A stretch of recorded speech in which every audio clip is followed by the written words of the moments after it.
Direct indirect, यानी कि बहुत सिंपल सी बात है। जैसा हम समझ रहे, डायरेक्ट का मतलब प्रत्यक्ष तौर पर या सीधा, और इनडायरेक्ट का मतलब जो सीधा नहीं।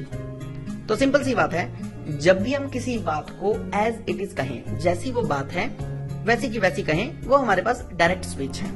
ठीक, जब हम किसी बात को डायरेक्टली ना कहकर इनडायरेक्ट वे में कहें, इनडायरेक्ट वे का मतलब क्या है कि एक व्यक्ति ने दूसरे व्यक्ति को कोई बात बताई।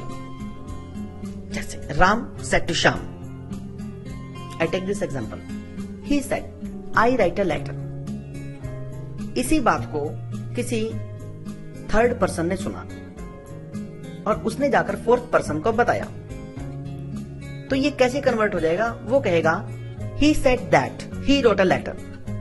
Next example, she said he goes to school daily. Indirect speech में जब हमने इसको कन्वर्ट किया, he said that she went to school daily. मैं इसका एक ऐसा उदाहरण आपको देता हूं जो आपको डायरेक्ट इनडायरेक्ट सीखने में बहुत ज्यादा हेल्प करेगा। छोटी कक्षाओं से हम नरेशन सीखते आए हैं। नरेशन में क्या था? नरेशन को ही डायरेक्ट इनडायरेक्ट स्पीच बोलते हैं। जब एक व्यक्ति ने दूसरे व्यक्ति को कोई बात कही, जैसे हमारे पास एक कैरेक्टर है ए ने बी को कहा कि कल मैं तुम्हारे घर आऊंगा। ध्यान दीजिएगा, ए ने बी को कहा कि मैं कल तुम्हारे घर आऊंगा। ए और बी के बीच में जो वार्तालाप था उसको सी ने सुना। सी ने जाकर डी को बताया कि ए बी को कह रहा था कि वो उसके घर अगले दिन जाएगा। यानी कि अगर मैं इसको इंग्लिश में ट्रांसलेट करूं तो क्या होगा? A said to B I will come to your house tomorrow. C ने इसको सुना, सी ने उसको इंग्लिश में बोला, A told B that he would go to his house the next day. इसका मतलब यह हुआ, साधारण शब्दों में अगर मैं बात करूं तो वो ये हुआ कि जो बात एक व्यक्ति दूसरे व्यक्ति को बोलता है वो डायरेक्ट स्पीच है, यदि वो एज इट इज लिखी जाए। जब कोई तीसरा व्यक्ति या कोई और उसको सुनने वाला व्यक्ति या एक से ज्यादा व्यक्ति जो उसको सुन रहे हैं, जब वो आगे जाकर उसी बात को बताते हैं, वो हमारी इनडायरेक्ट स्पीच हो जाया करती है। जब हम डायरेक्ट इनडायरेक्ट की बात करते हैं तो हमारे पास कुछ शब्द हैं जो कि डायरेक्ट स्पीच से इनडायरेक्ट स्पीच में कन्वर्ट करते समय बदल जाते हैं। इसका एक उदाहरण मैं आपको और दूंगा, एक नियम और बताऊंगा, वो ये कि इसका सिंपल सा फार्मूला है कि जब भी हम डायरेक्ट स्पीच से इनडायरेक्ट स्पीच में कन्वर्ट करते हैं तो हमारा प्रेजेंट जो है वो पास्ट में और पास्ट जो है वो पास्ट परफेक्ट में कन्वर्ट हो जाएगा। इसको अभी आने वाली स्लाइड्स में, आने वाले चैप्टर्स में अभी आप और ज्यादा अध्ययन करेंगे डिटेल में। फिलहाल मैं कुछ ऐसे शब्दों की सूची आपको बता रहा हूं जो कि डायरेक्ट से इनडायरेक्ट स्पीच में कन्वर्ट होंगे। Now will be converted into then, here will be converted into there, hereafter will be converted into thereafter, this will be converted into that, these will be converted into those, ago will be converted into before, thus will be converted into so, today will be converted into that day, tonight will be converted into that night, last night will be converted into the previous night, so yesterday will be converted into the day before या फिर the previous day, tomorrow will be converted into the next day या फिर the following day, last week will be converted into the week before या फिर the previous week, next week will be converted into the week after या फिर the following week, last month will be converted into the month before या फिर the previous month, next month will be converted into a month after, hither will be converted into thither, hence will be converted into thence। अब हम इसको अलग अलग tenses में discuss करेंगे कि डायरेक्ट स्पीच को इनडायरेक्ट में कैसे कन्वर्ट करना। Present simple change into past simple.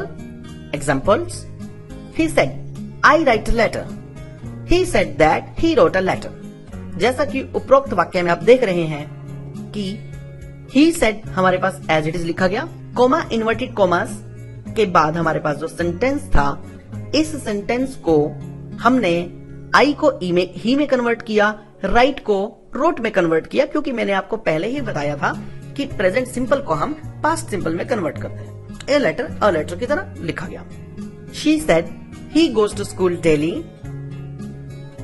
he said that she went to school daily, they said comma start, we love our country, they said that they loved their country, he said he does not like computer, he said that he did not like computer या फिर he didn't like computer। इसी तरह से present continuous जो है, present continuous tense जो है that will be converted into past continuous, यानी कि प्रेजेंट कंटिन्यूस टेंस जो है हमारा वो पास्ट कंटिन्यूस टेंस में कन्वर्ट हो जाएगा। He said, comma start, he is listening to the music. He said that he was listening to the music. She said, I am washing my clothes. She said that she was washing her clothes. They said, we are enjoying the weather. They said that they were not enjoying the weather. I said, it is raining. She said, I am not laughing. इस तरह से हम इनको भी convert कर सकते हैं। Next हमारे पास प्रेजेंट परफेक्ट, यानी कि प्रेजेंट परफेक्ट जो है वो पास्ट परफेक्ट में चेंज हो जाएगा। She said, he has finished his work. She said that he had finished his work. He said, I have started a job. He said that he had started a job. I said, she have eaten the meal. I said that she had eaten the meal. They said, we have not gone to New York. They said that they had not gone to New York. इसी प्रकार से present perfect continuous past perfect continuous में change हो जाएगा। साधारण सा meaning है, जैसा कि मैंने आपको बताया कि प्रेजेंट को पास्ट में कन्वर्ट करना है, चाहे वो प्रेजेंट इंडेफिनिट हो, चाहे वो प्रेजेंट इंडेफिनिट हो, चाहे वो प्रेजेंट कंटिन्यूअस हो, चाहे वो प्रेजेंट परफेक्ट हो, चाहे वो प्रेजेंट परफेक्ट कंटिन्यूअस हो। अब देखते हैं प्रेजेंट परफेक्ट कंटिन्यूअस को पास्ट परफेक्ट कंटिन्यूअस में कैसे कन्वर्ट करेंगे। He said, I have been studying since 3 o'clock. He said that he had been studying since 3 o'clock. She said, it has been raining for 3 days. She said that it been raining for 3 days. I said, she has been working in this office since 2007. I said that she had been working in this office since 2007. अब हम will have to का use सीखेंगे। Very simple formula. इसका formula क्या है? will have to का use कहां पर होगा? जब भी हम इस चीज पर जोर देंगे कि कोई भी काम भविष्य में करना पड़ेगा या फिर कोई भी काम किसी को करना होगा, इस ऑप्शन में हम will have to का प्रयोग करेंगे। I और V के साथ shall have to का यूज होता है और I और V को छोड़कर बाकी सभी के साथ will have to का प्रयोग होता है। फॉर्मूला देख लेते हैं। सब्जेक्ट यानी कि you, they, singular, plural, he, she, it, name या फिर names, इन सब के साथ will have to plus verb की first form plus rest sentence. They will have to go to party, वे पार्टी में जरूर जा रहे होंगे या उन्हें पार्टी में जरूर जाना होगा। She will have to leave for Chandigarh, उसे चंडीगढ़ जाना होगा। That's it. You will have to wind off your business, तुम्हें अपना व्यापार बंद करना होगा। They will have to start a new company, उन्हें एक नई कंपनी आरंभ करनी होगी। Swami will have to work hard, Swami को कड़ी मेहनत करनी होगी या स्वामी को कड़ी मेहनत करनी पड़ेगी। Sultana and Kajal will have to take admission in BBA, Sultana और काजल को बीबीए में दाखिला लेना होगा। Rakhi will have to join the academy to improve her skills, Rakhi को अपने कौशल में सुधार करने के लिए एकेडमी ज्वाइन करनी पड़ेगी, यानी एकेडमी में शामिल होना पड़ेगा। They will have to work harder to upgrade their business, उन्हें अपने व्यापार को या उन्हें अपने व्यापार की उन्नति के लिए कठिन परिश्रम करना होगा।